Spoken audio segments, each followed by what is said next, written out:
Hello students, welcome to the mining Gyan. आज के इस सेशन में हम MCL का जो ओवरमैन वाला पेपर हुआ है अभी 21 फरवरी को, उसका जो रिस्पांस की आया है रिसेंटली, उसको हम डिस्कस करेंगे। वन बाय वन हम क्वेश्चंस को थोड़ा सा देखेंगे, स्पेशली मैथ्स और रीजनिंग वाला सेक्शन को। चलो, तो इसमें जो जनरल नॉलेज और करंट अफेयर्स वाला सेक्शन है उसमें ये क्वेश्चन है, पहला है जो कुछ क्वेश्चन मेरे पास हिंदी में अवेलेबल है उसको मैंने ट्रांसलेट करके यहाँ पे इंग्लिश में यहाँ पे अटैच कर दिया है, तो आप वो देख सकते हो। निम्नलिखित में से कौन सी योजना कठिन परिस्थितियों की शिकार उन महिलाओं को लक्षित करती हैं जिन्हें पुनर्वास के लिए संस्थागत सहायता की आवश्यकता होती है ताकि वे सम्मान के साथ अपना जीवन व्यतीत कर सकें? ओके, तो इसका आंसर लिया है स्वाधार गृह योजना। अब बेसिकली जो है स्वाधार गृह योजना ये छत्तीसगढ़ गवर्नमेंट के द्वारा शुरू किया गया है। ठीक है, अब इसी के अंडर में जो है महिलाओं को, उनको एक तरह से बोलना चाहिए कि रिहैबिलिटेशन के लिए ये एक तरह का इंस्टीट्यूशनल सपोर्ट के रूप में इसको शुरू किया गया है गवर्नमेंट ऑफ छत्तीसगढ़ के द्वारा। और ये बेसिकली बिलासपुर, कांकेर और दुर्ग, शायद 3 जिलों को इसके लिए सेंटर माना गया है। और उसमें जो है ऐसी महिलाएं जिनका कोई जो निराश्रित हैं, जिनका कोई सपोर्ट सिस्टम नहीं है, उनके लिए एक तरह का इंस्टीट्यूशनल सपोर्ट के रूप में जो है ये छत्तीसगढ़ गवर्नमेंट के द्वारा ये शुरू किया गया है। हालांकि इसके अलावा जो है यहाँ पे निर्भया योजना दिया गया है कि अब ये निर्भया योजना जो है एक तरह का इमरजेंसी रिस्पॉन्स सपोर्ट सिस्टम के लिए शुरू किया गया था जो सेंट्रल गवर्नमेंट है उसके द्वारा। प्रधानमंत्री जो मातृवंदना है, तो वो जो प्रेगनेंसी से रिलेटेड जो महिलाएं हैं उनके लिए एक तरह का सपोर्ट सिस्टम है। अब ये लास्ट ऑप्शन था महिला शक्ति योजना। हालांकि अभी रिसेंटली 2023 में जो है गवर्नमेंट के द्वारा, भारत सरकार के द्वारा जो है PMMSK प्रधानमंत्री महिला शक्ति केंद्र स्कीम जो है स्टार्ट किया गया है प्रधानमंत्री नरेंद्र मोदी के द्वारा, प्रधानमंत्री महिला शक्ति केंद्र। अब यहाँ पे महिला शक्ति योजना बोला गया है, हालांकि एक नारी शक्ति योजना करके बिहार में स्कीम चलता है, लेकिन ये नारी शक्ति नहीं है और यहाँ पे महिला शक्ति योजना दिया है, जबकि इसको महिला शक्ति केंद्र योजना इसको देना था। बहरहाल ये आंसर तो करेक्ट है, ये स्वाधार गृह योजना ही इसका आंसर है, जो कि छत्तीसगढ़ गवर्नमेंट के द्वारा स्टार्ट किया गया है एक तरह के इंस्टीट्यूशनल सपोर्ट के लिए। नेक्स्ट क्वेश्चन की अगर हम बात करें तो 2022 में निम्नलिखित में से कौन सी भारतीय ओलंपिक संघ की महिला अध्यक्ष बनी? कौन भारतीय ओलंपिक संघ की महिला अध्यक्ष बनी? अब इसका आंसर करेक्ट लिया है PT उषा। PT उषा जो है 1984 की जो ओलंपिक था, उस ओलंपिक में जो है इन्होंने 4th रैंक हासिल किया था। हालांकि मेडल नहीं जीत पाई थी, लेकिन ये 4th रैंक में थी 400 मीटर की रेस में, 400 मीटर रेस में। ठीक है, अब एथलीट हैं भारत की जानी मानी PT उषा, नाम बहुत फेमस है। तो ये भारत की पहली फीमेल जो है चेयरपर्सन बनी है ओलंपिक संघ की, ओलंपिक जो फेडरेशन है उसका, इंडियन ओलंपिक फेडरेशन की ये पहली फर्स्ट जो है फीमेल या वुमन चेयरपर्सन बनी है। नेक्स्ट क्वेश्चन है, कुष्ठ रोग एक संक्रामक रोग है जो ब्लैंक दिया है के कारण होता है। तो यहाँ पे आपके पास 4 ऑप्शन थे, तो जो बैक्टीरिया जो ऑप्शन है ये इसका करेक्ट आंसर है, क्योंकि मैंने पढ़ाया भी था इसको साइंस वाले सेक्शन में। जो लेप्रोसी या कुष्ठ रोग है वो बैक्टीरियल इन्फेक्शन की वजह से होता है, तो इसका आंसर है जीवाणु या बैक्टीरिया। नेक्स्ट क्वेश्चन है यहाँ पे, वर्ष 2022 में सर्वोच्च न्यायालय के कितने न्यायाधीश सर्वोच्च न्यायालय के मुख्य न्यायाधीश के पद पर आसीन हुए? तो इसका आंसर है 3। अब देखो, मैंने करंट अफेयर्स वाले सेक्शन में अभी रिसेंटली जब ऑफिशियल्स के बारे में बता रहा था, तो मैंने बताया था कि वहाँ पे अभी जो है नवंबर 2022 में DY चंद्रचूड़,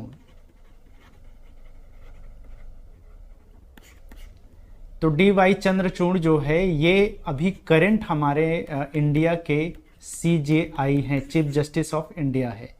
लेकिन इसके पहले भी जो है उदय यू ललित ये नाम था। ये अभी अगस्त 2022 से लेकर के नवंबर 2022 के बीच में ये भारत के चीफ जस्टिस ऑफ इंडिया रहे। ठीक है, ये 59th नंबर के थे, ये हमारे करंट जो है 50th नंबर के हैं। इसके अलावा 48th रैंक में जो है NV रमन या रमन्ना नाम है, NV रमन। ठीक है, तो ये जो है हालांकि अप्रैल 2021 थे, 2021 से ले करके अभी जब ये अगस्त में बने ललित उदया यू ललित जी, उसके पहले तक ये जो है भारत के चीफ जस्टिस ऑफ इंडिया थे। तो आप देख लो, अगस्त तक एक chief justice of India NV Raman, ठीक है, उसके बाद में उदय यू ललित, ये भी अगस्त में ही थे, और अगस्त में ही बन गए कौन, DY चंद्रचूड़। तो 3 जो है अभी मुख्य न्यायाधीश बने हैं 2022 के ही साल में। तो इसीलिए इस क्वेश्चन को इसमें आंसर इसका 3 लिया गया है, क्योंकि 3 जो है चीफ जस्टिस ऑफ इंडिया बने हैं रिसेंट टाइम में। ठीक है, तो आंसर हो गया 3। अब इसको वही बनाया होगा जिसको ये लिस्ट जो है थोड़ा सा ध्यान में रहा होगा, अदरवाइज ज़्यादातर लोगों ने या तो 2 को ऑप्शन लिया होगा या फिर 1। हालांकि 1 को थोड़ा सा इसको पूछने का रीज़न ही यही था कि 1 होता तो शायद पूछता ही नहीं, तो 2 या 3 ही आंसर लिए होंगे। अगर 3 आंसर लिए होंगे तो करेक्ट है। नेक्स्ट क्वेश्चन है, ईसाई धर्म में क्रिसमस स्टार को खालिस्तान के रूप में जाना जाता है। बेसिकली जो है स्टार ऑफ बेथलहम जो है माना जाता है, इसको क्रिसमस स्टार को नाम से जाना जाता है, स्टार ऑफ बेथलहम। ये बेथलहम जो है जीसस क्राइस्ट का बर्थ प्लेस है, और ये स्टार वाली एक कथा है, आप लोगों ने कभी अगर सुना हो तो बड़ा फेमस कहानी है कि जो वहाँ के जो राजा थे हेरोड, तो ये जो हेरोड है वो जो है वहाँ पर जब जीसस क्राइस्ट का जब जन्म होता है तो वहाँ एक व्यक्ति आते हैं जिनको वाइस मैन ऑफ ईस्ट कहा जाता है, और वो किसी दूसरे जगह का डायरेक्शन देते हैं हेरोड। फिर बाद में जो है जो स्टार होता है वो उनको रास्ता दिखाता है, और वो जीसस क्राइस्ट के पास पहुँचते हैं, उनकी पूजा करते हैं, और फिर उसके बाद में ऐसा कुछ कहानी है, मुझे ठीक से अभी ध्यान में आ नहीं रहा है, लेकिन ये जो कहानी है उसी से पड़ा हुआ है। क्रिसमस स्टार को वहाँ पर स्टार ऑफ बेथलहम कहा जाता है। बेथलहम जो है बर्थ प्लेस है जीसस क्राइस्ट का। ठीक है, बाद में जो है ये हेरोड ने जितने भी उस टाइम में जो दुधमुहे बच्चे थे सबको मरवा दिया था, ऐसे कुछ कहानी है। चलो आगे हम बात करते हैं। नेक्स्ट क्वेश्चन, कुटनाड भारत का सबसे निचला स्थान है जो समुद्र तल से नीचे 2.2 मीटर की ऊंचाई पर स्थित है और भारत के निम्नलिखित में से किस राज्य या केंद्र शासित प्रदेश में स्थित है। तो बेसिकली जो है ये केरल में जो है इस वाले प्लेस में जो है कुटनाड करके जगह है, जो कि भारत का सबसे जो है लोएस्ट पॉइंट ऑफ इंडिया माना जाता है, जो कि जो हमारा सी लेवल है उससे 2.2 मीटर बिलो सी लेवल जो है सिचुएटेड है। लेकिन ये पड़ता कहाँ पे है, ना कर्नाटक, ना दमन दीव और ना ही अंडमान निकोबार जो आइलैंड है वहाँ। तो ये कहाँ पड़ता है, केरल में। तो आंसर क्या हो जाएगा, केरल। कुटनाड जो है केरल में पड़ता है, और ये भारत का सबसे निचला हिस्सा है, लोएस्ट पॉइंट इन इंडिया है, जो कि सी लेवल से 2.2 मीटर बिलो ये सिचुएटेड है। Which of the following classical singers received Padma Vibhushan in 2022? अब सिंगर्स नहीं, सिंगर। प्रभा अत्रे, ये मैंने जब आप लोग को पद्मा अवार्ड्स के बारे में बता रहा था तो उस टाइम मैंने बताया था कि 2022 में जो है 4 लोगों को जो है दिया गया था, उसमें से एक है प्रभा अत्रे जो कि महाराष्ट्र की एक क्लासिकल डांसर हैं। ठीक है, और इसके अलावा जो है राधेश्याम खेमका को मिला था, इसके अलावा जो जनरल बिपिन रावत थे उनको, और कल्याण सिंह को, इन चारों को मिला था 2022 की अगर हम बात करें। ठीक, तो 2023 का हालांकि मैंने अपडेट करवाया था, लेकिन उससे क्वेश्चन नहीं है, 2022 से रिलेटेड क्वेश्चन है। प्रभा अत्रे को जो है ये क्वेश्चन, प्रभा अत्रे को जो है पद्म विभूषण मिला था 2022 का। चलो नेक्स्ट क्वेश्चन, यहाँ पे हमारा ये सेक्शन है रीजनिंग और मैथमेटिकल एबिलिटी से। तो पहला क्वेश्चन यहाँ पे दिया हुआ है, यदि x हैशटैग वायु का अर्थ है कि x y के पिता है। अब इसका सीधा सीधा सॉल्यूशन हम देख लेते हैं। अब देखो यहाँ पे m@n%s हैशटैग t, अब इसमें से m और t के बीच में रिलेशनशिप आपको पूछ रहा है। तो यहाँ पर जो @ है इसका मतलब क्या है कि ये जो है मदर है। ठीक है, यहाँ से आपको क्रैक करना है ना, हैशटैग XY की माँ है, तो ये मदर वाला सेक्शन हो गया। परसेंटेज की अगर हम बात करें तो परसेंटेज में यहाँ पे कहाँ है, ये है, और यहाँ पे बोला गया है कि एक्स वाई का अर्थ, एक्स परसेंटेज वाई का अर्थ है कि एक्स वाई की पत्नी है। तो यहां पर यह हो जाएगा वाइफ, और ये जो हैश टैग है इसका मतलब ये है कि ये फादर वाला सेक्शन है। एक्स वाई का अर्थ है कि एक्स वाई के पिता हैं।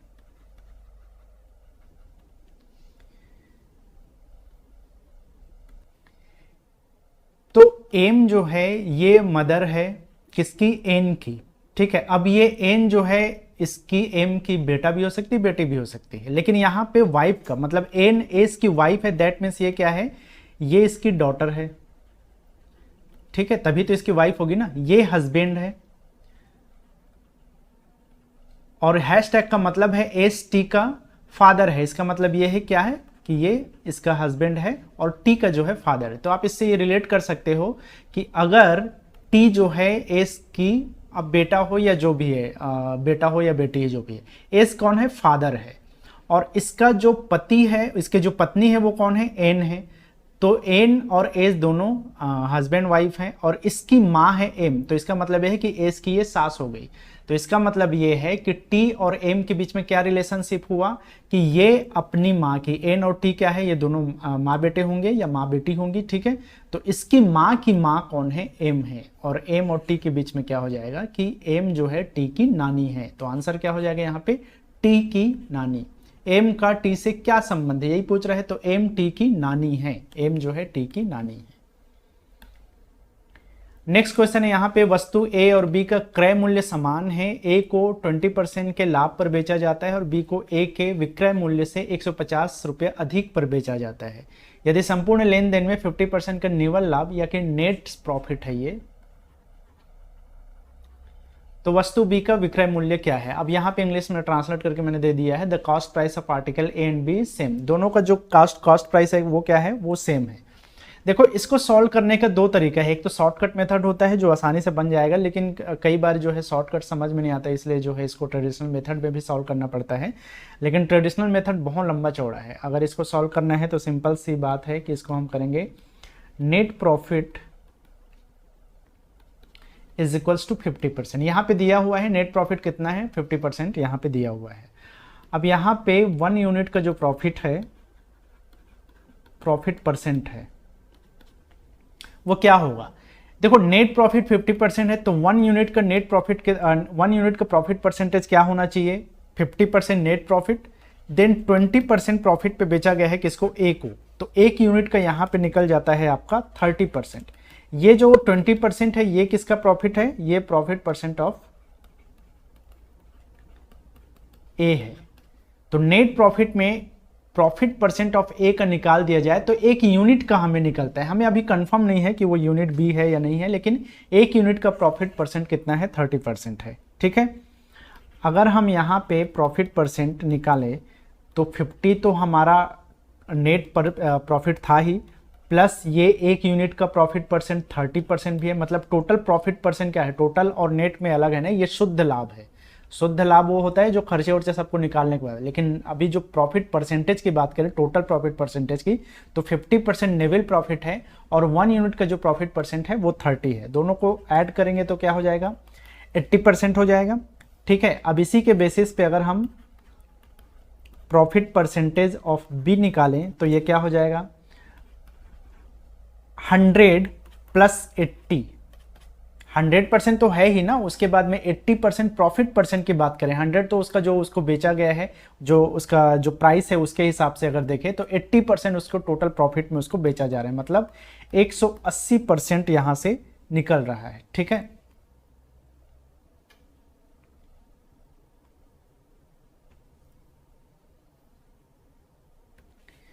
हमें ये पूछा क्या है, सेल प्राइस ऑफ बी, हमसे क्वेश्चन तो यही कर रहा है ना, if there is a net profit 50% in the whole transaction then find the sale price of article B. तो sale price of article B क्या हो जाएगा, ये कितना दिया हुआ है, find the selling price of article B, और यहाँ पे दिया हुआ है B sold at the 150 more than the selling price of ए। तो जो भी ए का सेलिंग प्राइस है उससे 150 रुपये जो है उससे ज्यादा में बेचा जा रहा है।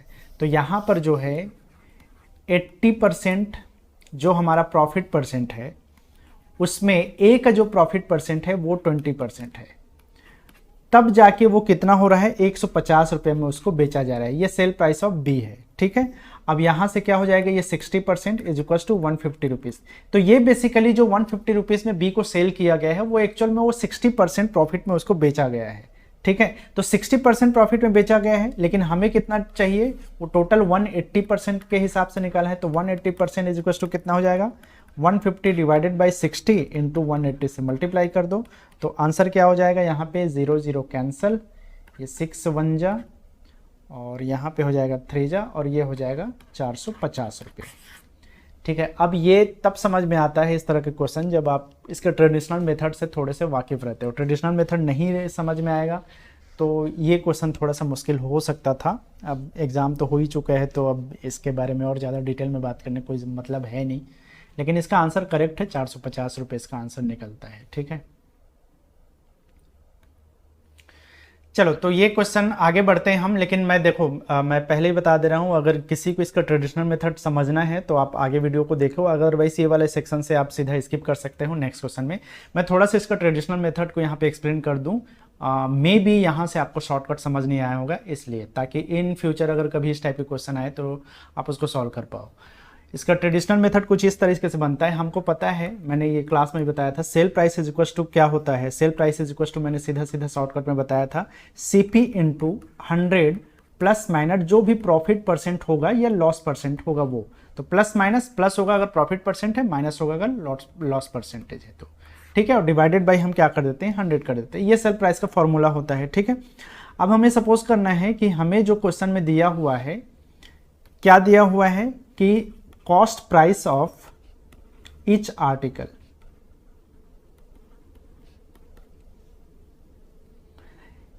प्रत्येक जो वस्तु है उसका कॉस्ट प्राइस अगर हम 100 रुपीस मान लेते हैं, ये हम सपोज कर रहे हैं, ठीक है। तो सेल प्राइस ए के लिए और सेल प्राइस बी के लिए क्या हो जाएगा, ये क्या होगा, इसी फॉर्मूला को बस रख दो, CP, अब सीधा सीधा मैं यहां पे वैल्यू रखता हूं, ये क्या होगा, CP की जगह हमें रखना है X इंटू 100, प्रॉफिट परसेंट है या लॉस परसेंट है। तो यहां पे आप क्वेश्चन में देख सकते हो कि क्वेश्चन में दिया हुआ है कि 20% प्रॉफिट बोल रहा है ए के लिए, ठीक है। तो यहां पे हम क्या करेंगे, प्लस 20 करेंगे, प्रॉफिट है तो प्लस, डिवाइडेड बाई 100। तो ये क्या हो जाएगा, ये 120x डिवाइडेड बाई 100 हो जाएगा। तो 120x डिवाइडेड बाई 100 आप इसको कट करके सीधा कर सकते हो, ये 0 0 और ये 6 है और ये 5 जा, तो 6x डिवाइडेड बाई 5। सिमिलरली अगर हम सेल प्राइस ऑफ बी की अगर हम बात करें तो ये क्या हो जाएगा, सेम वही फॉर्मूला हम यहां पर भी लगाते हैं, x into 100 plus minus loss और या फिर जो उसका लॉस परसेंटेज या प्रॉफिट परसेंटेज है वो, ठीक है। लेकिन यहाँ पे हमको एक चीज़ ध्यान में रखना है कि बोल रहा है कि B is sold at 150 rupees more than the selling price of A, 50 rupees more than selling price of A। तो हमें जो है selling price of A plus 150 करना है। सेलिंग प्राइस ऑफ A क्या है, यहाँ पे है सीधा सीधा 6x डिवाइडेड बाई 5, यही आया है selling price of A, plus 150 आप कर दो, तो ये हो गया सेल प्राइस ऑफ ए और सेल प्राइस ऑफ बी। अब आगे हमसे क्वेश्चन में पूछता है कि जो नेट जो प्रॉफिट है वो 50% है, तो अगर हम नेट सेलिंग प्राइस की अगर हम बात करें तो नेट सेलिंग प्राइस क्या हो जाएगा, दो आर्टिकल्स की बात हो रही है, तो एक आर्टिकल्स को x और दूसरे आर्टिकल का जो कॉस्ट प्राइस है वही होता है ना, सेलिंग प्राइस का फॉर्मूला वही है, सेलिंग प्राइस का CP, लेकिन दो आर्टिकल है तो x प्लस x हम यहाँ पे कर देते हैं, ठीक है। मल्टीप्लाई वही 100 करना है हमें अगेन, और देन उसके बाद में profit percentage, net profit percent 50% है तो उसको हमने प्लस 50 कर दिया, डिवाइडेड बाई 100 कर दिया, ठीक है। अब नेट की बात हो रही है तो वो इक्विवेलेंट होगा दोनों के लिए, ईच आर्टिकल के लिए, तो यहां पे net selling price is equal to ये हो जाएगा आपका selling price of A plus selling price of B. तो यहां पे सेलिंग प्राइस ऑफ ए हमने क्या निकाला है, 6x डिवाइडेड बाई 5, और SP selling price of B क्या निकाला है हमने, 6x divided by 5 plus 150 rupees, right. अब बस इसको सॉल्व करके x का वैल्यू आपको निकालना पड़ेगा। x का वैल्यू क्या होगा, हमारा कॉस्ट प्राइस होगा ईच आर्टिकल के लिए, और उसके बेसिस पे जो है आप उसके बाद में सेलिंग प्राइस ऑफ बी निकाल सकते हो, क्योंकि हमसे क्वेश्चन में पूछा हुआ है कि होल ट्रांजेक्शन में क्या होगा, ये find the selling price of B, ये निकालना है आपको। तो वो तब निकलेगा, सेलिंग प्राइस निकालने के लिए फॉर्मूला वही है। तो सेलिंग प्राइस निकालने के लिए आपको इसको क्रैक करना पड़ेगा, ये वाला सेलिंग प्राइस ऑफ बी निकालने के लिए एक्स का वैल्यू होगा तभी आप इसको निकाल सकते हो। एक्स का वैल्यू यहां से फाइंड आउट कर लो आप। ठीक है, तो क्या हो जाएगा, मैं सीधे सीधे सॉल्यूशन यहां पे दे रहा हूं, 2x देन उसके बाद में ये 150 हो जाएगा डिवाइडेड बाई 100। यहाँ पे इसको सॉल्व करोगे तो दोनों ही क्या हो जाएगा, 12x डिवाइडेड बाई 5 होगा, देन उसके बाद 150। आप उसके बाद में और क्या कर सकते हो आगे सॉल्व करने के लिए, कैंसल हो सकता है 0 0, और ये हो जाएगा आपका 2 जा और ये 3 जा, ये 6x हो जाएगा और ये डिवाइडेड बाई 2, तो ये सीधा सीधा हो जाएगा आपका 3x, right, is equals to क्या हो जाएगा, यहाँ पे है आपका 12x, इसको मल्टीप्लाई कर दोगे तो 12x प्लस ये कितना हो जाएगा, 5 जा में 75, तो 750 डिवाइडेड बाई 5। ये आपका इस साइड क्रॉस मल्टीप्लिकेशन में 15x हो जाएगा, और ये 12x है तो माइनस कर दोगे तो सीधा सीधा ये आपका 3x इज इक्वल्स टू 750 हो जाएगा, और x की वैल्यू यहाँ पे आ जाएगा, डिवाइडेड बाई 3 करोगे तो ये कितना 2 और ये 5, तो 250 रुपया। तो हमारा जो ईच आर्टिकल का जो कॉस्ट प्राइस आया है वो क्या है, 250 रुपीज़ है। हमसे बस क्वेश्चन पूछ रहा है सेलिंग प्राइस ऑफ बी, तो बस इसमें फॉर्मूला में आपको करना है। तो ये है आपका 6x divided by 5 plus 150, 6x को रिप्लेस कर दो 250 से, डिवाइडेड बाई कर दो 5, प्लस हो गया आपका 150 रुपीज़। तो ये क्या हो जाएगा, 1 जा ये 5 जा, तो 50 और इंटू 6, तो ये क्या हो जाएगा 300 प्लस 150, तो आंसर आ गया आपका 450 रुपया।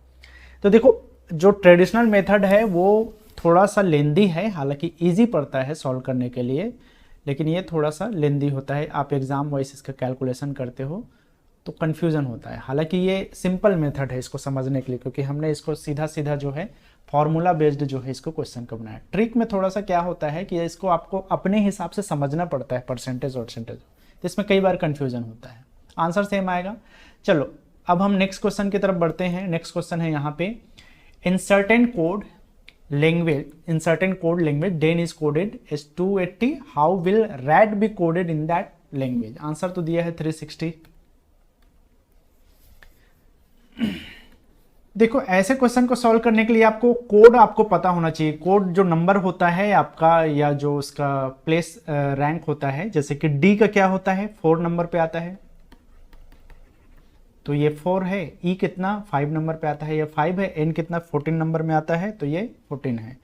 अब इसमें जो है 280 कोड दिया गया है, तो आप सीधा सीधा प्लस करोगे तब तो कुछ होगा नहीं, तो मल्टीप्लाई करके देख लो, तो ये 20 इंटू 14, तो ये कितना होगा 14 0, 14 2 जो 28, 280। तो यहाँ से एक चीज़ समझ में आता है कि जो भी इसका नंबर है उसी को मल्टीप्लाई किया है, तो सेम वही होगा।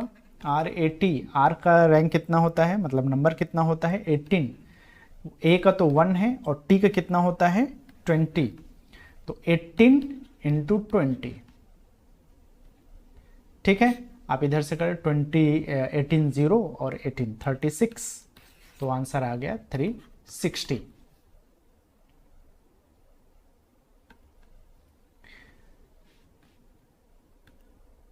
ओके ये क्वेश्चन है। अब देखो क्वेश्चन तो आसान है, लेकिन बेसिकली इसका सॉल्यूशन थोड़ा सा कंफ्यूजिंग है। मैं आंसर ये लिया है 10 इंटू √3 लिया है। तो यहाँ पर बेसिकली मध्यानुपाती, जिसको हम मीन प्रोपोर्शन कहते हैं, ये आपको फाइंड आउट करना है। अगर आपके प्रोपोर्शन में है तो मीन प्रोपोर्शन निकालना है। तो मीन प्रोपोर्शन का जो फॉर्मूला होता है वो √A इंटू बी होता है ना। तो यहाँ पर ये हमारे पास 4 नंबर्स दिए गए हैं, उनको पहले x के घटाने के बाद में उनका रेशियो में दिया गया है। जैसे कि यहाँ पे 20x को -x करेंगे तो जो सेकेंड नंबर है 42, ये दोनों आपस में रेशियो में है, ठीक है। देन उसके बाद में इक्विवेलेंट है 35 -x और देन उसके बाद में है 59 डिवाइडेड बाई 59 माइनस एक्स। इनको एक से घटाने के बाद में इसी क्रम में प्राप्त संख्याएं समानुपात है, मतलब कि इसी क्रम में सीक्वेंस में अगर 26 डिवाइडेड बाई 42, 35 डिवाइडेड बाई 59, लेकिन आफ्टर सब्सट्रैक्टिंग विथ एक्स, ये बोल सकते हो आप, एक्स से सब्सट्रैक्ट करने के बाद में ये नंबर जो है उनका इसी सीक्वेंस में जो है वो रेशियो में है, ठीक है। तो 26 minus X divided by 42 minus x equivalent होगा 35 माइनस एक्स डिवाइडेड बाई 59। अब ये जो है आपका इस फॉर्म में है, a ratio b is equals to c ratio d, जिसको हम बोलते हैं योगांतरानुपात, या इसकी को हम बोलते हैं कॉम्पोनेंडू डिविडेंडू।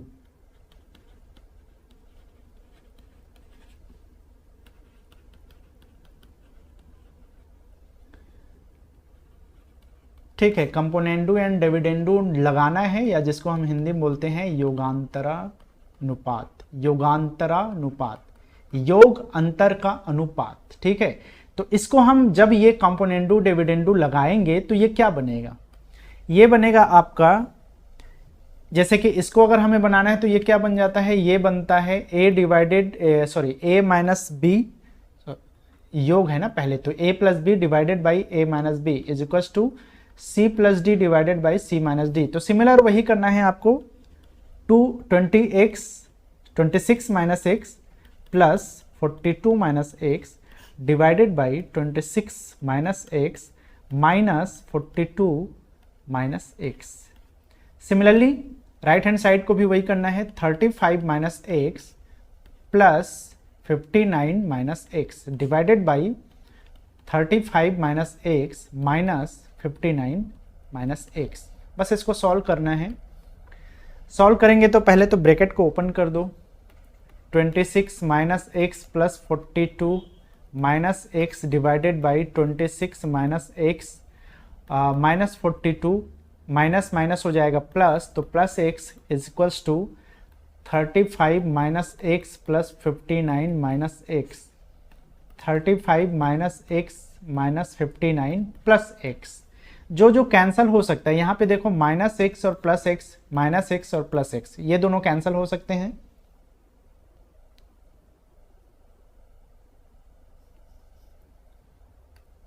देन उसके बाद में यहाँ पर क्या हो जाएगा, 26 और 42 कितना हो जाएगा, 68, ठीक है 68, और माइनस एक्स 2x हो गया। नीचे क्या बचता है आपका 26 माइनस 42, तो 42 में ये गया 6, क्या 16 बचेगा ना, ठीक है 16, लेकिन माइनस में है ये। अगेन यहाँ पे 35 और 59 को ऐड करोगे तो क्या हो जाएगा, 35 ये 4 हो जाएगा और ये 94 माइनस एक्स माइनस एक्स, तो 2x ये भी हो जाएगा। यहाँ से 59 माइनस 35 करना है तो ये क्या हो जाएगा, ये 4 और ये दोनों 24, करेक्ट है ना।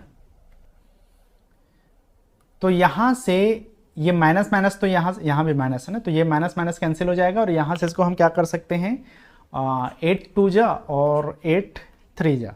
अब इसको क्रॉस मल्टीप्लिकेशन कर दो, क्रॉस मल्टीप्लिकेशन करने के बाद में आपके x का वैल्यू निकल जाएगा, और x का वैल्यू निकल जाएगा तो उसके बाद में जो है आप आसानी से जो है, जो हमारा नेक्स्ट जो सेक्शन दिया हुआ था क्वेश्चन का, उसमें x के वैल्यू पुट कर देना है। तो यहाँ पे आप 3 इंटू 68 माइनस 2x करना था, और यहाँ से 2 इंटू 94 माइनस 2x करना था। तो ये कितना हो जाएगा आपका,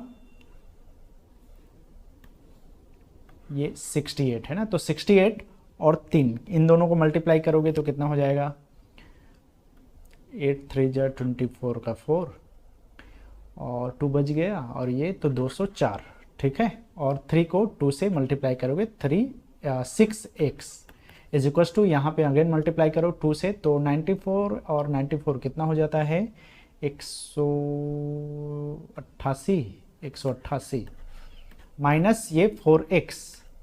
चलो x को एक साइड कर देते हैं और नंबर्स को एक साइड रख लेते हैं, तो क्या बचेगा, यहाँ पे 6x है और यहाँ पे 4x है, दैट मीन्स ये हो जाएगा 2x, ठीक है।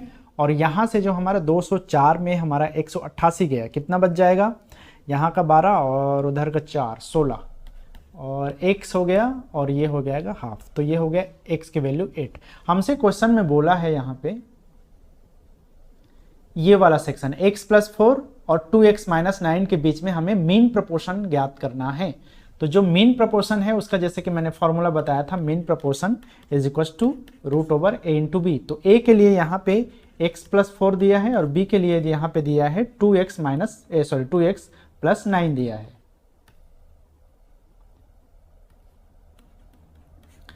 वैल्यू रख दो x का, ये x का 8 है तो ये 4 कितना हो जाएगा 12 हो गया, और ये 16 प्लस है ना, यहाँ पे +9 है तो ये हो जाएगा 25।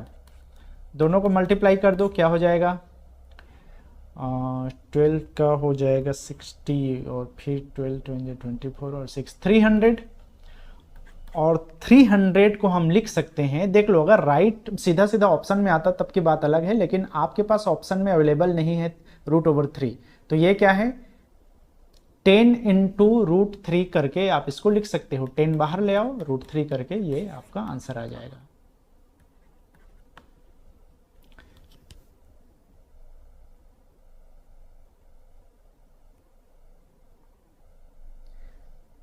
ओके, नेक्स्ट क्वेश्चन दिया हुआ है यहां पर, चलो, the height of a right circular cylinder is 14 centimetre and it's curved surface area is 320 centimetre square है ये।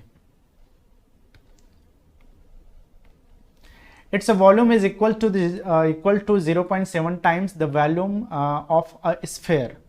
Find the cost of polishing the surface area in centimeter square of the sphere at the rate of ₹35 per centimeter square.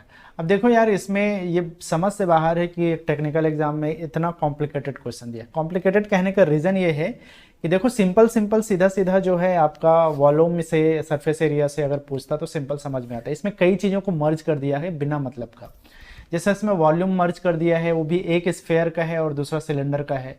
Then उसके बाद में दोनों के लिए area निकालना है, दोनों के लिए वॉल्यूम को आपको फाइंड आउट करना है। देन उसके बाद में रेट ऑफ पॉलिशिंग दे दिया है और उसके बेसिस पे जो है आपको कॉस्ट ऑफ पॉलिशिंग पूछ दिया है। मतलब कई चीज़ों को ज़बरदस्ती का मर्ज किया है।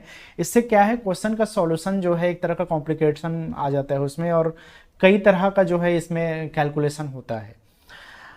तो टाइम बहुत ज़्यादा इसमें जाने वाला था। जिन लोगों ने भी अटेम्प्ट किया होगा उनको पता होगा। देखते हैं कैसे बनना था ये क्वेश्चन। हालांकि इसके कई शॉर्टकट तरीके होते हैं, लेकिन इसमें शॉर्टकट कई बार फेल होता है क्योंकि ये फार्मूला बेस्ड चीज़ें हैं। आप फार्मूला को तो शॉर्टकट में ले जा नहीं सकते।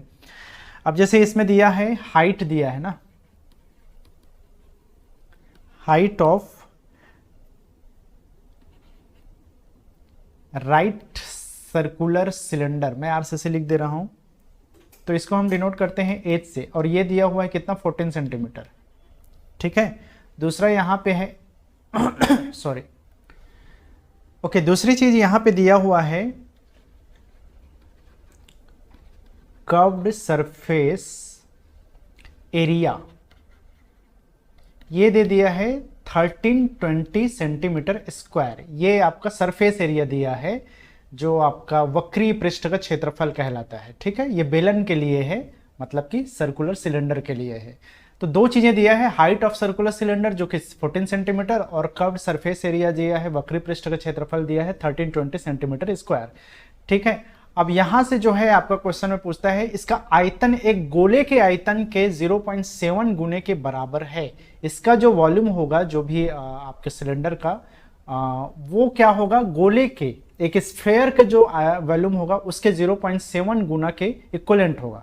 तो आप उसको करने के लिए क्या करोगे, जैसे कि हमें पता है कि जो ये होता है ये है आपका 2πRh। ये फॉर्मूला अगर पता है तभी तो ये क्वेश्चन का सॉल्यूशन है, अदरवाइज तो यहीं से भूल जाओ आप।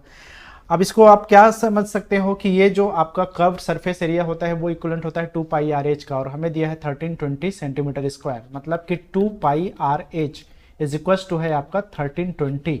यहां से 2 इंटू हमें क्वेश्चन में दिया है pi is equals to 20/7 use करना है, तो 20/7 इंटू R इंटू एच कितना दिया है 14 सेंटीमीटर इज इक्वल्स टू 1320। ठीक है, यहां पे बेसिकली हमें R का वैल्यू फाइंड आउट करना है। तो यहां से जो है हम r is equal to 1320 divided by 14, 14 इस साइड आ जाएगा, ये ऊपर जाएगा तो इस साइड जाएगा तो क्या हो जाएगा 7 ऊपर डिवाइडेड बाई 22, इधर 2 है तो ये नीचे आ जाएगा 2। ठीक है, अब जो है आप इसको कैंसिल कर सकते हो, जितना भी वो कैंसिल कर लो, जैसे कि 7 1 जा हो जाएगा, 7 2 जा हो गया। ठीक है, देन उसके बाद में 2 1 जा, और ये जो है आपका 6 बचा 6 और यहाँ पे 0। अगेन जो है आप इसको 22 1 जा और इसको आप जो है 3 जा में ले जा सकते हैं, तो ये 30 और ये 2 और ये 13 15, तो बचा क्या आपके पास 15 सेंटीमीटर। ये रेडियस है, किसका रेडियस है, ये जो है आपका सर्कुलर सिलेंडर का जो है रेडियस है 15 सेंटीमीटर, राइट। अब हमें क्वेश्चन में जो बोला है वो हमें अप्लाई करना है यहाँ पे। तो हमने क्वेश्चन में बोलता है वो कि जो आपका वॉल्यूम ऑफ आरसीसी है वो वॉल्यूम ऑफ जो आपका स्फेयर है उसके 0.7 गुना के बराबर है। ठीक है, तो यहां पर हम बोलते हैं, फॉर्मूला में लगा लेते हैं, volume of RCC is equals to 0.7 multiply क्या हो जाएगा, वॉल्यूम ऑफ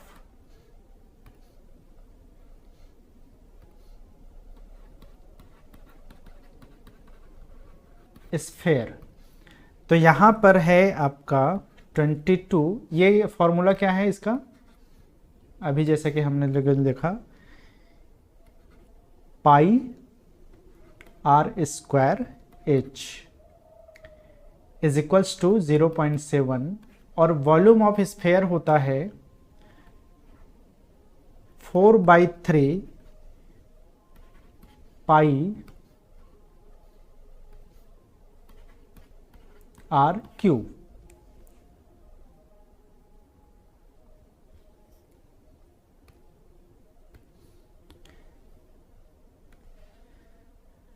ठीक है, तो इसको 22 डिवाइडेड बाई 7, आर हमने निकाला है 15, तो 15 इंटू 15 इंटू एच हमको दिया हुआ था 14 सेंटीमीटर। ठीक है, इधर हो जाएगा 0.7 और यहाँ है आपका 4/3 इंटू 22 डिवाइडेड बाई 7 और यहाँ से आपको आर क्यूब निकालना है। जब ये आर क्यूब निकलेगा तभी जाके हमें जो है इसका आंसर पता चलेगा। ठीक है, तो बेसिकली जो है यहाँ से कैंसिल करना है, जो भी हमसे कैंसिल होता है, ये जैसे कि 7 1 जा और 7 2 जा 14, ये कैंसिल हो जाएगा। देन उसके बाद में 22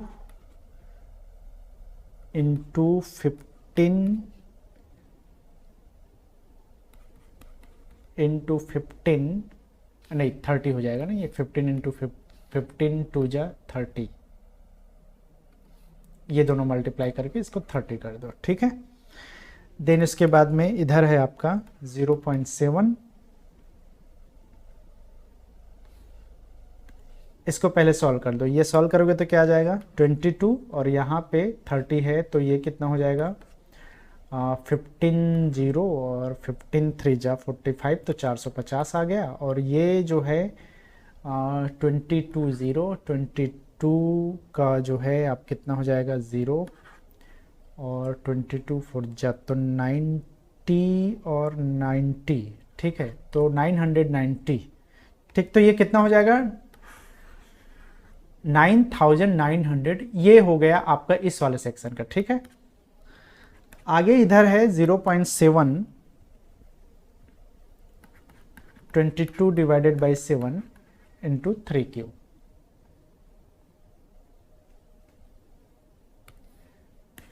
तो आर क्यूब को जो है यहाँ ले आओ और इस साइड में जो है इसको सॉल्व कर दो। तो ये जो है ये सीधा सीधा 9900 है ना, डेसिमल डेसिमल नहीं है कुछ भी।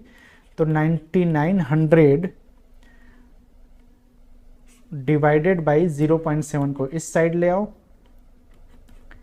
और ये जो है आपका इस साइड गया तो ये उधर जाके, अच्छा यहाँ पे वो भी था ना 4 डिवाइडेड बाई 3 भी था, तो 3 ऊपर चला जाएगा, 4 नीचे आ जाएगा, ऊपर से 7 ऊपर चला जाएगा, तो 22 इस साइड में आ जाएगा। चलो अब सॉल्व कर दो। तो ये 0.7 और 0.7 में तो ये 10 हो जाएगा यहाँ पे। देन उसके बाद में और क्या है जो कैंसिल हो सकता है, 11 टू जा और 11 9 जा तो 900, और देन उसके बाद में 4 1 जा, नहीं 4 को नहीं, यहाँ पर हम ठीक है 4 से भी कर सकते हैं, 4 1 जा और देन उसके बाद में 4 2 जा और ये 4 2 जा और ये 4 5 जा, ठीक है। और यहाँ से 2 1 जा और ये 5 जा, तो क्या क्या बच जाता है 225 इंटू 3 इंटू 5, तो ये 15 क्या हो जाएगा 15 5 जा 75 का हो जाएगा आपका 5, बच गया आपका 7, तो ये 30 और 7, तो ये हो गया 7 37 का 7 और बच गया 33, और 13 2 जा 30 और ये 33, तो ये आर क्यूब के वैल्यू है 3375। तो आर का जो है आपका रूट क्यूब निकालना है, क्यूब रूट निकालना है, तो ये 3375। मैंने बताया था आप लोग को कि एटलीस्ट 20 तक तो आपको क्यूब रूट पता होना चाहिए, नहीं है तो एटलीस्ट 15 तक होना चाहिए एग्जैक्ट, हालांकि 15 का ही ये वैल्यू होता है आपका रूट क्यूब 3375। तो ये 15 हो गया आपका रेडियस। किसका रेडियस है? ये रेडियस है आपका स्फेयर का, ठीक है। अब देखो कितने लेयर में ये क्वेश्चन जो है सॉल्व हो रहा है। चलो हमसे जो है आगे क्वेश्चन में पूछा है, जो फाइनल स्टेप है इसका क्वेश्चन का, वो बोल रहा है find the cost of polishing the surface area in centimetre square of the sphere at the rate of 35 rupees per 100 centimetre square, ठीक है। हमें जो है ये रेट फाइंड आउट करना है, कितना कॉस्ट पड़ेगा पॉलिशिंग का, किसका पॉलिशिंग कर रहे हैं? सरफेस एरिया ऑफ स्फेयर, जो भी हमारा स्फेयर है उसके गोले का जो है पूरा सरफेस एरिया है उसका जो है हमें पॉलिशिंग करना है, और उसके पॉलिशिंग का रेट दिया है कि अगर 100 सेंटीमीटर स्क्वायर का 35 रुपीज है तो टोटल सरफेस एरिया का कितना रुपीस उसका कॉस्ट आएगा। तो देखो अगर हम बात करें इसके फॉर्मूलेशन के हिसाब से अगर देखें तो हमसे बोल रहा है 100 सेंटीमीटर स्क्वायर का 35 रुपीस है, ठीक है। तो 1 सेंटीमीटर स्क्वायर एरिया का कितना हो जाएगा? 35 डिवाइडेड बाई 100 हो जाएगा। और हमें टोटल जो सरफेस एरिया है, total surface area of sphere, गोले का जितना भी पृष्ठीय क्षेत्रफल है उसका अगर हमें रेट ऑफ पॉलिशिंग या कॉस्ट ऑफ पॉलिशिंग निकालना है तो हमें क्या करना पड़ेगा? इसमें टोटल सरफेस एरिया को मल्टीप्लाई कर देना पड़ेगा, ठीक है। टोटल सरफेस एरिया का जो कॉस्ट निकालना है तो cost of polishing the total surface area of sphere, total surface area of sphere, तो इसके लिए हमें क्या करना पड़ेगा? 35 इंटू 100 डिवाइडेड बाई 100 में हमें total surface area of sphere को हमें मल्टीप्लाई करना है, बस, ठीक है। ये आपका टेक्निक है समझने के लिए। 100 सेंटीमीटर स्क्वायर का 35 रुपया, 1 सेंटीमीटर स्क्वायर का 35 डिवाइडेड बाई 100 हो जाएगा, तो टोटल सरफेस एरिया का बस इसको मल्टीप्लाई कर दो इसके साथ में। ये चीज़ें मैंने आपको परसेंट वाले सेक्शन में भी बताया था कि अगर इस तरह से निकालना है तो रेट प्रॉफिट एंड लॉस वाले सेक्शन में भी मैंने समझाया था। अब इसको आपको करना क्या है? 35 डिवाइडेड बाई 100 कर दो, और total surface area of sphere क्या होता है? Total surface area of sphere 4 pi are square. ये स्फेयर का टोटल सरफेस एरिया का जो है फॉर्मूला होता है, किसी भी गोले का जो सरफेस एरिया है उसका ये फॉर्मूला है, ठीक है। अब जो है 35 डिवाइडेड बाई 100, ये आप सॉल्व कर दो। 4 into 22 divided by 7 into R हमने अभी निकाला। आर क्या निकाला था हमने? ये हमने निकाला था स्फेयर का रेडियस 15, तो पहले ही स्फेयर का रेडियस हमने निकाल लिया है, या जो आरसीसी का जो रेडियस है वो 14 है, ठीक है। याद रखना है आरसीसी का जो सरफेस रेडियस है वो 15 था। अब यहां पे जो है हमें रेडियस इसका 15 हमने निकाला है, वो आपको यहां पे रख देना है। तो 15 इंटू 15 स्क्वायर है, तो 15 इंटू 15, बस इसको सॉल्व कर दो। आप कैंसिल करा के भी इसका आंसर ले सकते हो या मल्टीप्लाई करके भी आप ला सकते हो। 7 1 जा 7 5 जा 35, ठीक है। देन उसके बाद में फिफ्थ 1 जा और ये 20, अच्छा 25 होगा कि 20 होगा ना, एक सेकेंड, 25 ना, ठीक, करेक्ट। तो 4 1 जा और 4 5 जा, ठीक है, 20 1 जा और ये 3 बचा कि आपके पास 22 इंटू 3 इंटू 15, जो आएगा वही आपका आंसर है।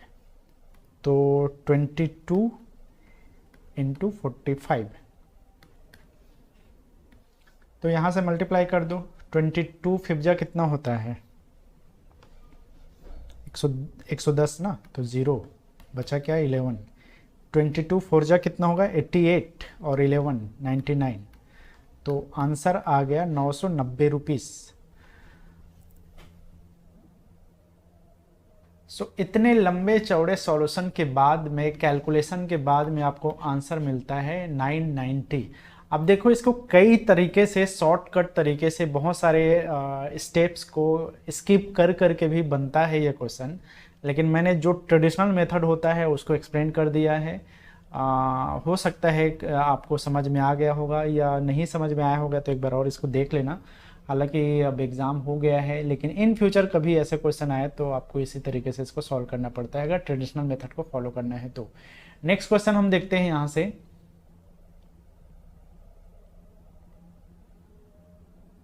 क्वेश्चन दिया है, select the correct combination of mathematical science that can sequentially replace the star signs and balance the given equation. अब बैलेंस बोल दिया है, इसका मतलब यह है कि सिंपल है, यहाँ पे जो भी कॉम्बिनेशन दिया है उसको टेस्ट करना पड़ता है आपको, और चेक करने के बाद में जो है राइट हैंड साइड और लेफ्ट हैंड साइड को जो है आपको इक्विवेलेंट करना पड़ता है। जैसे कि अगर आप किसको, अब देखो इसमें आप सीधा सीधा आंसर दिख रहा है तब आप इसको सीधा अप्लाई कर सकते हो, अदरवाइज आपको हर एक ऑप्शन को जो है इसमें चेक करना पड़ता है, यही इसका एक तरीका होता है सॉल्व करने का। तो जैसे यहाँ पे 445 है, अब हमको आंसर पता है तो अब इसमें ज़्यादा वो नहीं करते, हम सीधा सीधा आंसर को देखते हैं। तो पहले स्टार के लिए दिया हुआ है माइनस, ठीक है, उसके बाद में है 621, और देन उसके बाद में स्टार में है डिवाइडेड, देन उसके बाद में है 27, और तीसरा कॉम्बिनेशन में तीसरा साइन है आपका इक्वलेंट, तो इक्वल टू, उसके बाद में है आपका 99, और देन स्टार के बाद में लगाना है आपको प्लस, और लास्ट ही आपको लगाना है, यहाँ पे हो गया आपका, एक सेकेंड ना, कुछ छूटा क्या, प्लस के बाद में है 19, और देन उसके बाद में स्टार है और वो है आपका मल्टीप्लाई, और लास्ट में है आपका 17। अब इक्विवेलेंट के इस पार और इक्वल्स टू के इस पार दोनों को आपको बैलेंस करना है, सेम आना चाहिए। तो अगर सेम आया तो यही कॉम्बिनेशन रहता है, और सेम नहीं आया तो सारे ऑप्शन को आपको एक बार चेक करना पड़ता है, ठीक है, सीधा सीधा कैलकुलेशन करना है आपको, और ध्यान में रखना है आपको बोर्ड मार्क्स को जो है आपको फॉलो करना है, ठीक है। पहले ब्रैकेट को सॉल्व करो, अगर ब्रैकेट है तो इस केस में तो है नहीं, ऑर्डर्स वगैरह है, एक्सपोनेंट वगैरह है तो उसको सेकंड सेक्शन में रखना है, डिवीजन, फिर मल्टीप्लिकेशन, एडिशन, और लास्ट में सब्सट्रैक्शन, ठीक है। अब यहाँ पर जो है आपका इस वाले सेक्शन की अगर हम बात करें तो यहाँ पे ना तो ब्रैकेट है ना ऑर्डर से, यहाँ पे सीधा सीधा ये डिवीजन को सॉल्व करना है। आप यहाँ से माइनस करोगे तो फिर गड़बड़ होगा ना, तो 445 माइनस इसको जो है आपको पहले डिवाइड करना पड़ेगा। तो देख लो 27 1 जा और 27 2 जा कितना हो जाएगा, 54 ना, 54 में बच गया क्या आपके पास 54, तो ये 2 जा में गया है तो 2, और देन उसके बाद में 54 में 8 वा बचा, इसको थोड़ा सा देख लो यार, 621, फिर गलत ना हो जाए, 27, और ये 2 जा गया तो ये 54 बच गया आपका 8 81, और उसके बाद में 3 जा में 81, ठीक है, तो 27 है ना ये, तो ये क्या हो जाएगा आपका 23, करेक्ट। इक्वल्स टू, यहाँ पे आपको बोर्ड मास में मल्टीप्लाई को सबसे पहले सॉल्व करना है, तो ये हो जाएगा आपका 79 जा और 71 जा, ठीक है, तो ये क्या हो जाएगा 3, और उसके बाद में 17, और बचा क्या है 15 बचा है ना, तो 32, इधर हो जाएगा 445, तो ये चला जाएगा 422, और इधर से आपको प्लस कर देना है, तो ये क्या हो जाएगा 2, और यहाँ पर भी 2, और ये 4, तो करेक्ट है। लेफ्ट हैंड साइड और राइट हैंड साइड दोनों इक्विवेलेंट है, मतलब ये आपका करेक्ट है, ठीक है। अब दिख गया इसलिए आसान है, अदरवाइज सारे ऑप्शन को आपको चेक करना पड़ता है। नेक्स्ट क्वेश्चन है यहाँ पे, select the option in which the word pair share the same relationship as that shared by the given pairs of words. अब यहाँ पे जो है सीधा सीधा आंसर यहाँ पे दिख रहा है। पहले तो आपको इसको क्रैक करना पड़ता है। APRECIATE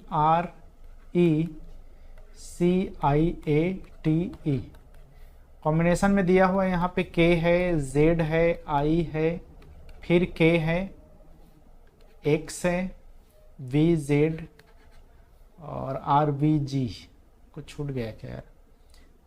अच्छा P यहाँ पे छूटा हुआ है ना क्या यार?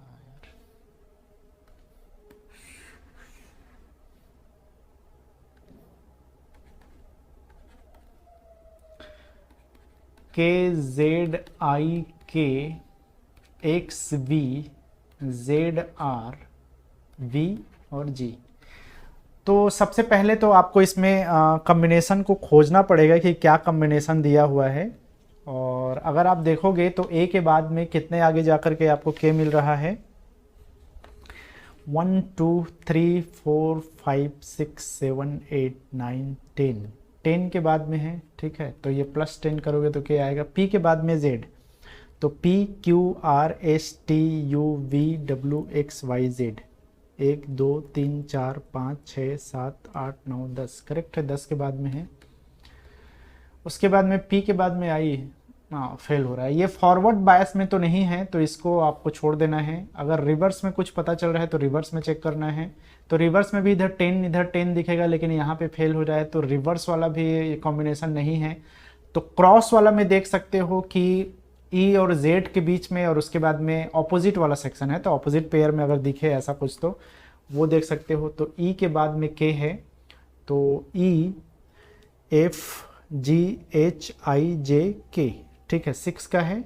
देन उसके बाद में अगर T है और Z, TSTUVWXYZ 6 है, करेक्ट है। यहाँ पे A के बाद में I नहीं, अगेन ये जो है फिर से ये फेल होते जा रहा है। सिंपल सी बात है कि ये ना तो क्रॉस मल्टीप्लिकेशन क्रॉस पेयरिंग में है, ना ही आपका ये फॉरवर्ड में है, ना रिवर्स में है। तो हो सकता है क्रॉस पेयरिंग में हो, मतलब दो दो का पेयर बना हो, ऐसा भी होता है। और ख़ास करके जब पेयरिंग होता है तो इस तरीके से हो सकता है। देख लो तो आप देखोगे तो A और Z आपस में ऑपोजिट अल्फ़ाबेट्स होते हैं, करेक्ट है, ठीक है। और K और P भी जो है आपस में अपोजिट अल्फ़ाबेट होते हैं। अपोजिट को पहचानने का सिंपल सा तरीका है, दोनों के नंबर को ऐड करोगे तो 27 आता है, ठीक है। A का 1 है, Z का 26 है, मतलब 27, ठीक। P का कितना होता है? P का होता है 16 और K का कितना होता है? 11, दोनों का प्लस जो है 27, करेक्ट है। ये ऑपोजिट पेयर है ना, ये ऑपोजिट क्रॉस पेयर, ठीक है, क्रॉस पेयर है।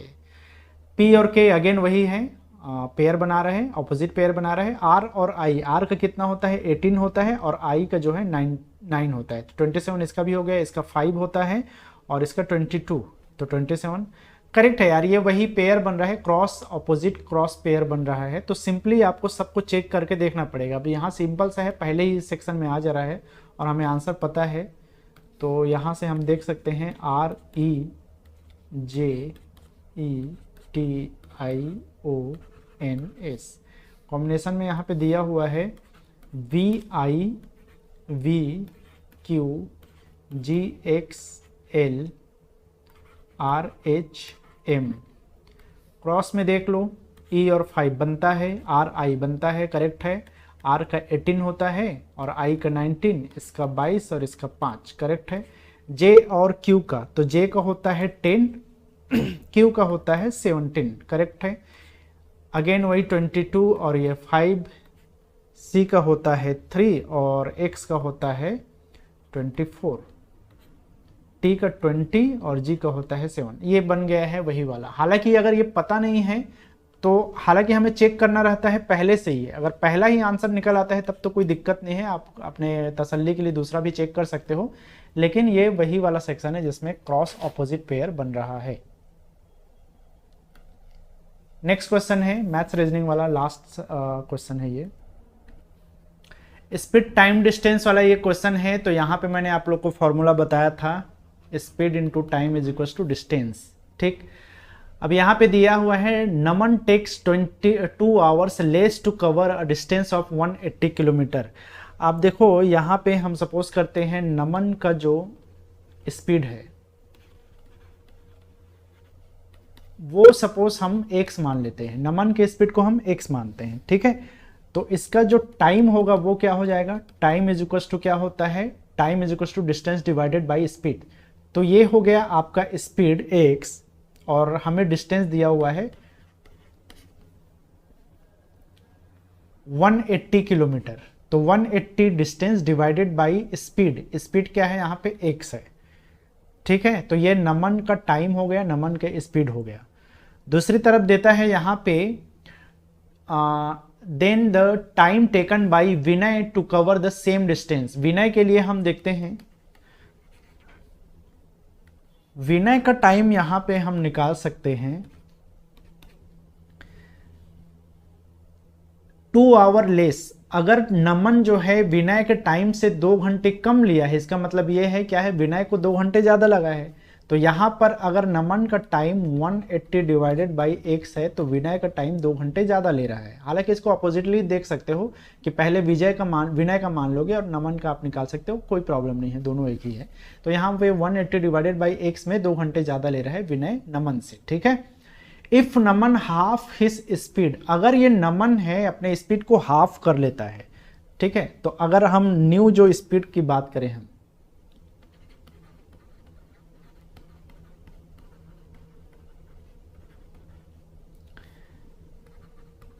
न्यू स्पीड की अगर हम बात करें नमन के, तो ये क्या हो जा रहा है, x को हाफ कर देना है। अगर अपने स्पीड को ये हाफ कर लेता है तब इसमें क्या टाइम निकलेगा इसका, देन टाइम हो जाएगा इसका, अब देखो 180 डिस्टेंस है डिवाइडेड बाई टाइम कितना हो गया, x डिवाइडेड बाई 2 हो गया है।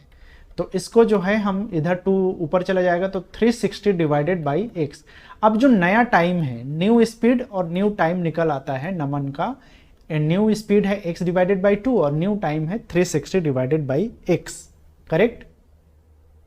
तो यहां पे बोल रहा है if Naman half his speed he will take 1 hour 20 minutes more than the time taken by the Vinay to cover the same distance. इसका मतलब यह है कि इसका जो न्यू टाइम है 360 डिवाइडेड बाई x, अगर वो अपने स्पीड को कम किया है तब का टाइम है, ठीक है। तो स्पीड को अगर उसने हाफ किया है तो वो विनय का जो भी स्पीड है उससे 1 आवर 20 मिनट ज्यादा लेगा। विनय का स्पीड क्या, विनय का टाइम कितना है, 180 डिवाइडेड बाई x प्लस 2 है, ये विनय का टाइम है, ठीक है। इससे वो 1 घंटे 20 मिनट ज्यादा लेता है। तो प्लस कर देंगे, 1 घंटे 20 मिनट का मतलब क्या है, अगर हम 1 घंटे 20 मिनट की बात करें तो 80 मिनट होता है। अगर उसको आवर में कन्वर्ट करेंगे तो डिवाइडेड बाई 60 कर देंगे, ठीक है। तो 0 0 यहाँ से कैंसिल और बचेगा ये 4 डिवाइडेड बाई 3। बस इसको सॉल्व कर दो और x की वैल्यू आपको निकालना होता है इसमें। तो यहां से क्या हो जाएगा, 360 डिवाइडेड बाई x और ये 180 डिवाइडेड बाई x इधर जाएगा तो ये माइनस हो जाएगा। तो ये क्या बचेगा, ये 180 डिवाइडेड बाई x बचेगा। इस साइड में क्या है, 2 plus 4 divided by 3।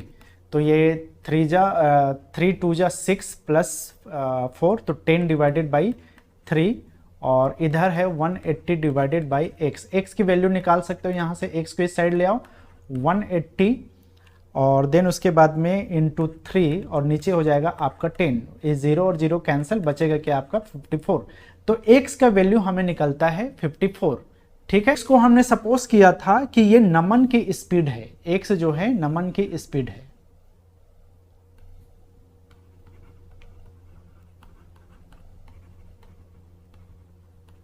(54 kilometre per our जो है ये नमन की स्पीड है।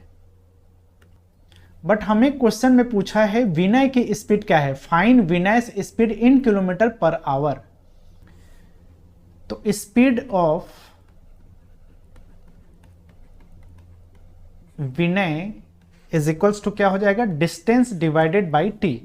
अब डिस्टेंस तो हमें पता है 180 है, टाइम हमें निकालना पड़ेगा पहले। तो टाइम टेकन बाई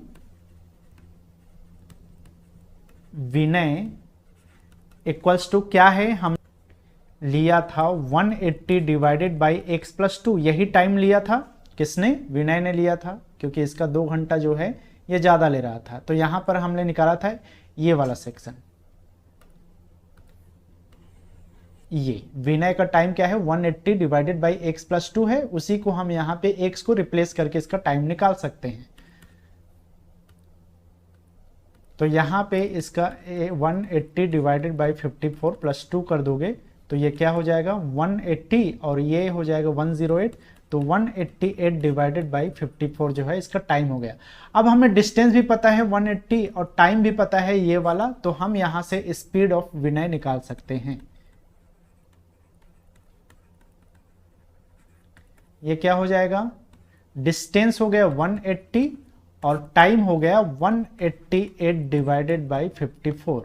इसको सॉल्व करोगे तो आपका आंसर निकल आएगा 180 और प्लस, अच्छा 88 है ना, ठीक है, तो ये 288 हो जाएगा और यहाँ पे 288 और ये, तो आपको करना क्या है 180 मल्टीप्लाई 54 डिवाइडेड बाई 288।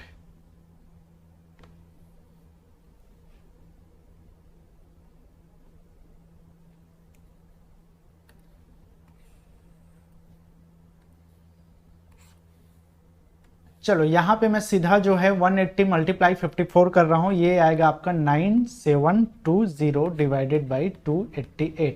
आप इसको जो है डिवाइड करके सॉल्व करोगे तो आपका, हालांकि ये ऑप्शन में आपके पास दिया हुआ है कि परफेक्ट इम्परफेक्ट इम्प्रॉपर रेशियो में जो है दिया गया है, प्रोपोर्शन में दिया गया है, तो यहाँ पे जो है आप इसको डिवाइड कर सकते हो, जैसे 288 और 9720, तो क्या हो जाएगा, ये कितने टाइम जाएगा, 3 जा में जाएगा, ठीक है। तो ये कितने बार में जाएगा, 3 जा में 8 नहीं 4 और ये हो जाएगा 6 और ये 8, तो बचा क्या आपके पास, ये हो जाएगा आपका 8 और ये 0 और ये 1, इस साइड का 0 ले आओगे, अगेन 3 टाइम ही जाएगा, उसके 4 टाइम करोगे तो 1000 से ज़्यादा हो जाएगा, तो ये अगेन क्या हो जाएगा आपका 864। बचा क्या आपके पास, यहाँ हो जाएगा 6 और ये 1 और ये 2, तो देख लो आगे तो जाएगा नहीं, 288 और इधर 216 है तो आगे जाएगा नहीं, तो आपके पास आंसर यहीं से बनेगा कि आपका इम्प्रॉपर फ्रैक्शन में ये आपका 33, ठीक है, जो क्वेश्चन आया है वो 33, ऊपर में चला जाएगा आपका 216 और नीचे आ जाएगा आपका 288। इसको आप सॉल्व कर लो, जितना आप सॉल्व कर सकते हो या जितना ये कट सकता है, कैंसिल हो सकता है, तो 2 से जाएगा 1 जा 4 जा 4 जा और ये जो है आपका 108 और देन उसके बाद में ये 7 से और ये 2 से और ये चला जाएगा आपका 5 और ये हो जाएगा आपका 4, ठीक है। अब लास्ट में तो बचता है आपका 18 से ही जाएगा ये, तो 18 3 जा और 18 4 जा, तो 33 इंटू 3/4, यही आपका आंसर है। अगेन ये क्वेश्चन भी इस तरीके से अगर सॉल्व कर रहे हैं तो ये बहुत ही लंबा चौड़ा कैलकुलेशन दे रहा है आपको।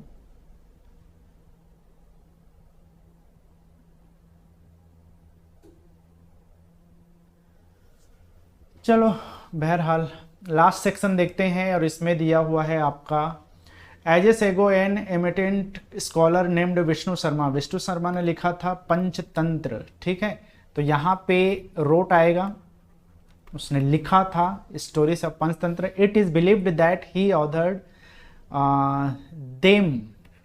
Them to impart life lesson to 4 princes. 4 राजकुमार थे, उनको जिंदगी के सीख देने के लिए जो है ये पंचतंत्र की कहानियां जो है उन्होंने लिखा था, तो यहाँ पे आएगा आपका देम, उनको।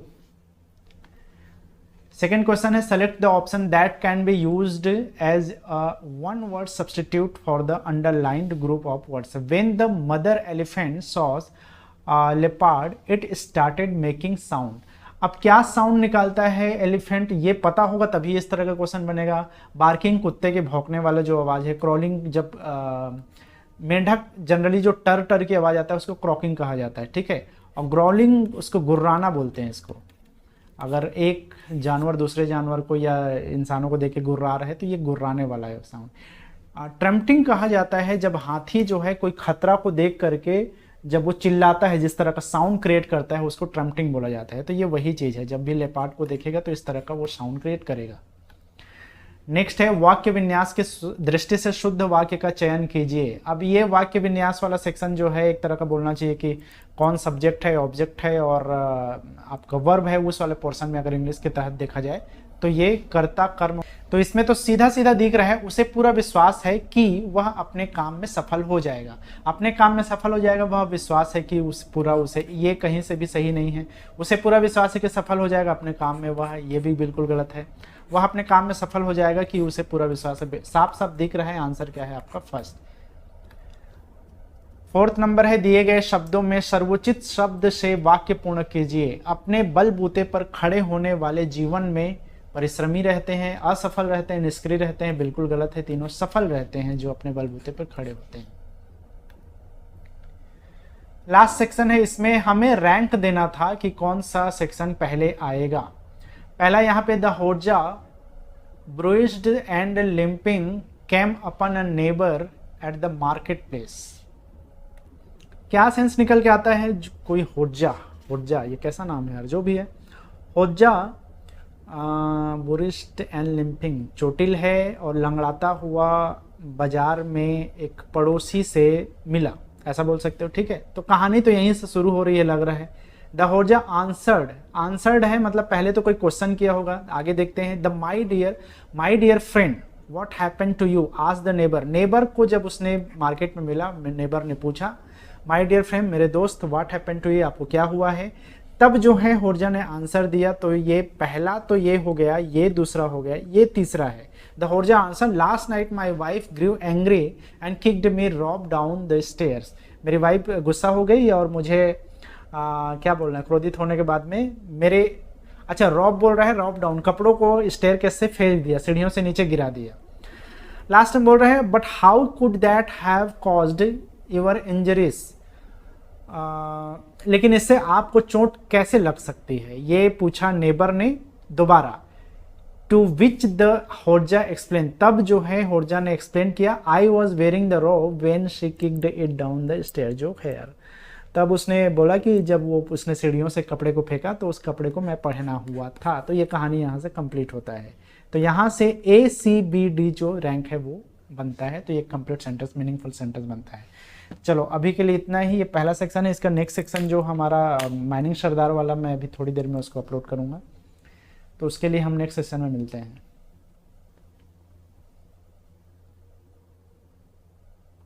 अच्छा एक चीज़ बता दूं यार, क्वेश्चन काफ़ी कॉम्प्लिकेटेड था। एक टेक्निकल एग्जाम के बेसिस पे देखा जाए तो नॉन टेक्निकल सेक्शन को इतना कॉम्प्लिकेटेड किया गया है। क्वेश्चन आसान थे, क्वेश्चन में कुछ खास नहीं था, ऐसा नहीं है कि क्वेश्चन, लेकिन जो प्रोसेस है बनाने का वो बड़ा लेंदी था और लेयर बाय लेयर जो है क्वेश्चन सॉल्व होने थे। तो जाहिर सी बात है कि जिनके पास टाइम कम है या कैलकुलेशन में थोड़ा सा वीकनेस रहा हो तो वो क्वेश्चन करने में दिक्कत रही होगी। तो ज़्यादातर क्वेश्चन वही है। हाँ, ये जो चीज़ें हैं आपके हिंदी इंग्लिश वाला सेक्शन और रीजनिंग वाला सेक्शन ठीक ठाक ही था। मैथ्स के कुछ क्वेश्चन, 2-3 क्वेश्चन तो बहुत लेंदी प्रोसेस से जो है उसको सॉल्व करना था, तो वो दिक्कतें होंगी। लेकिन फिर भी आप 20 में आउट ऑफ 10-12 भी अगर सॉल्व किया होगा तो बहुत बेहतर है आपके लिए, जैसा भी आप लोगों ने इसको अटेंड किया होगा। ठीक है, 12 या 13-14 तक भी आउट ऑफ 20 आपने बनाया तो बहुत बढ़िया है। करंट अफेयर्स वाला सेक्शन भी बोलना चाहिए थोड़ा सा अनयूजुअल क्वेश्चन था, लेकिन ठीक ही था वो। आप अगर सुने होगे इधर उधर में तो बन जाएगा। लेकिन 10 क्वेश्चन 50% 60% भी आप लोगों ने किया है तो बहुत बेहतर है नॉन टेक्निकल पोर्शन से। बाकी टेक्निकल का सर ने आपको पहले ही एलोबरेट कर दिया था। चलो मिलते हैं हम माइनिंग सरदार वाला जो सेशन है उसको मैं लेके आऊँ।